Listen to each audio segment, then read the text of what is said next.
je vous le disais, un ferry pris d'assaut par des migrants dans le port de Calais. Ça s'est passé ce week-end. Une cinquantaine de demandeurs d'asile sont montés de force à bord d'un bateau d'une compagnie britannique avant d'être évacués par la police. L'événement est rarissime et il est intervenu en marge d'une manifestation de solidarité envers les migrants. On voit ça avec Océane Nicole.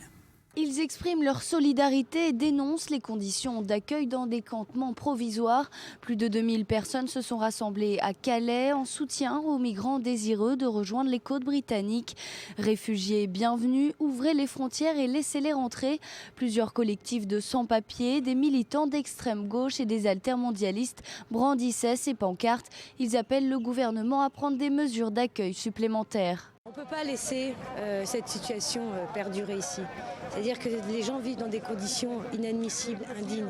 Moi j'appelle M. Manuel Valls, M. Cazeneuve réellement de prendre toutes les mesures qu'il faut pour régulariser cette situation, ça c'est la première chose, mais dans un premier temps très vite que ces gens-là aient des conditions dignes de vie. C'est la solidarité avec les personnes qui sont exilées, qui essayent de rejoindre l'Angleterre et qu'on devrait laisser passer plutôt que de les enfermer avec des barbelés et tout ça, c'est pas possible. Le nombre croissant de migrants entrés sur le sol européen rend plus difficile la sécurisation des infrastructures et les moyens engagés par le gouvernement français sont insuffisants. Dans la jungle de Calais, des milliers de migrants vivent dans des conditions de vie insalubres.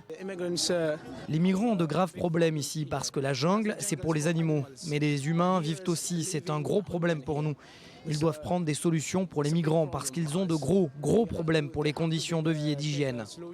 Plus de 4000 migrants venus majoritairement d'Afrique de l'Est, du Moyen-Orient et d'Afghanistan s'entassent dans la jungle de Calais, considéré maintenant comme le plus grand bidonville de France, dont l'ONU critique les conditions de vie et d'hygiène. Ce samedi, des dizaines d'entre eux ont forcé le passage et ont embarqué illégalement dans un ferry en direction de l'Angleterre.